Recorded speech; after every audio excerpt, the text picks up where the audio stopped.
예, 안녕하세요. 건축시공기술사 심재현입니다. 예, 오늘은 층간소음에 대해서 좀 이야기를 해볼 텐데요. 층간소음 해결할 수 있을까요? 없을까요? 예, 해결할 수 없습니다.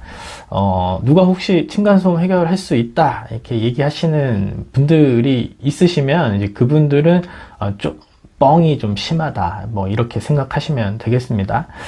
그러면은 우리는 실생활에서 어떻게 층간소음을 저감할까요? 예, 이런 이제 매트나 이제 이런 슬리퍼를 이제 신으면서 층간소음을 좀 줄이고 있습니다. 그런데 이런 매트 같은 경우는 이제 깔고 나면은 이 틈을 통해서 물이라든지 오염물질, 먼지들이 들어가서 나중에 이런 식으로 바닥 마감이 이제 오염이 되죠. 그래서 심각한 정도는 뭐 좀 심각하게 좀 문제가 되면은 이제 다 드러내고 이제 새로 시공을 해야 됩니다. 그래서 비용도 만만치가 않죠. 예, 그리고 이 슬리퍼는 사실은 우리 한국 사람들은 좀 익숙치 않죠. 이제 집 안에서, 방 안에서 이제 슬리퍼를 신는 문화는 아니기 때문에 좀 어색하기 때문에 좀 뭐 이 슬리퍼를 신고 층간소음을 저감한다.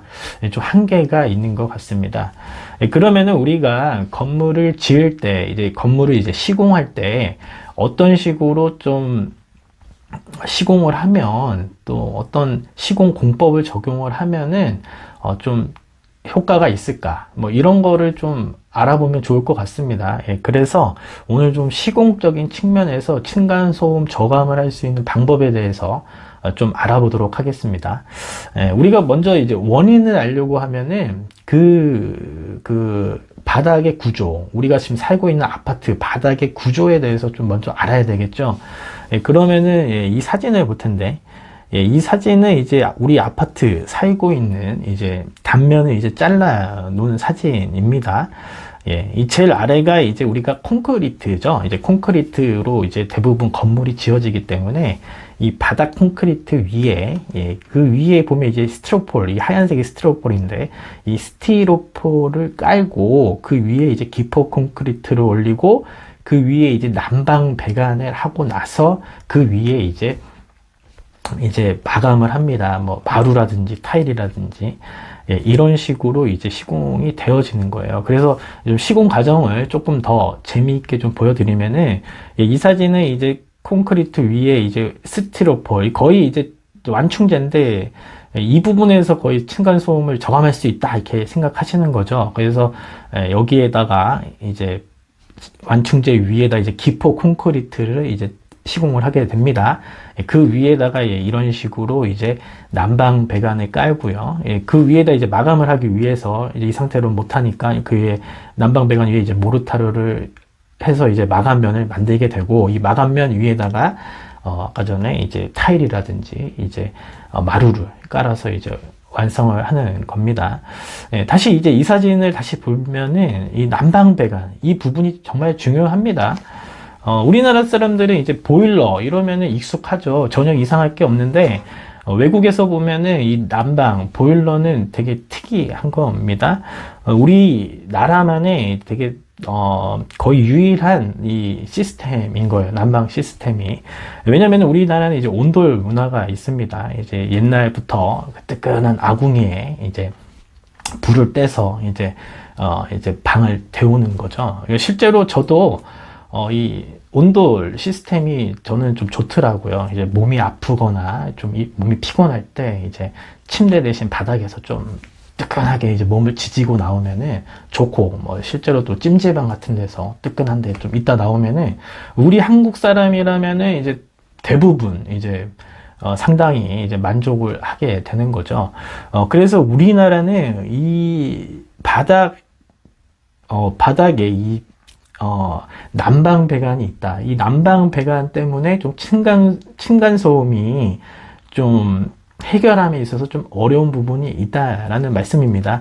왜냐면은, 만약에 이거 보십시오. 여기 배관이 없다고 생각하면 이게 한 40cm 됩니다. 이 두께가 40cm 되는데, 40cm, 40mm, 40mm, 4cm가 되는데, 이 공간에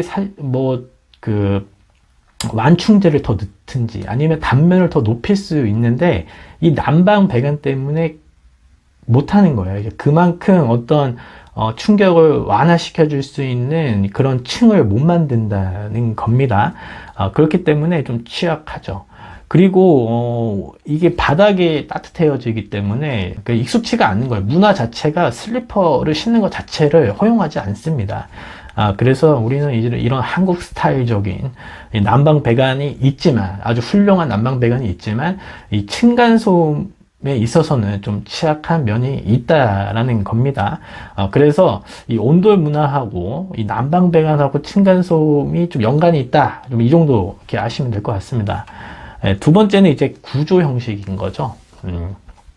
우리는 보통 이런 식의 벽식 구조, 이제 라멘 구조라고 하는데, 라멘 구조는 뭐 특징이 그냥 기둥이 있다, 이렇게 생각하시면 돼요. 그리고 최근에 좀 이슈가 됐던 무량판 구조, 이제는 모든 일반인들까지 이제 무량판 구조를 아는 이제 시대가 됐습니다. 그래서 우리가 이 벽식 구조하고 기둥 구조, 이제 기둥 구조, 이게 기둥 구조는 라멘 구조입니다. 이제 기둥, 보, 이제 슬라브가 있다는 것이고, 그 다음에 무량판은 이제 보가 없고 기둥하고 이제 슬래브가 있다는 얘기예요. 그래서 딱 보시면은 이 사진을 보시면 누가 이제 이렇게 막 뛴다고 생각을 가정을 하면은, 이 기둥은 이제 힘이나 이런 진동이 이 기둥을 타고 이렇게 내려오는 거죠. 그러니까 점으로 내려오는, 점으로. 무량판도 마찬가지 점으로. 그런데 벽식은 면으로 내려오게 되는 거예요. 면적이 그만큼 많아진다는 거예요. 이렇게 진동이 타고 내려올 수 있는 면이 많아진다는 거예요. 그만큼 진동이나 이런 힘들이 잘 전달이 된다는 겁니다.